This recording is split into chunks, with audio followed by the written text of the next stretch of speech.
This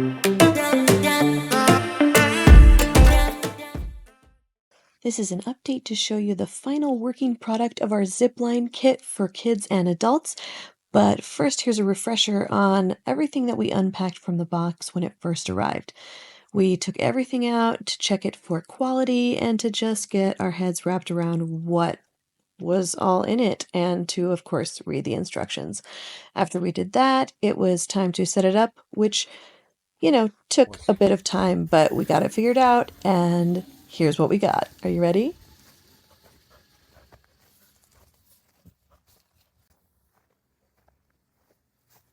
Woo!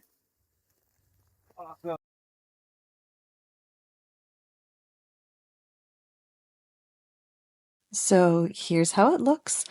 Our kids have used this every single day since we've had it up, and it's the dead of winter as I'm recording this. You know it's fun when it gets the kids out of the house in single-digit temperatures. But it's not just fun for kids. This is great because we get to ride it too. And it is definitely a new favorite feature of our backyard.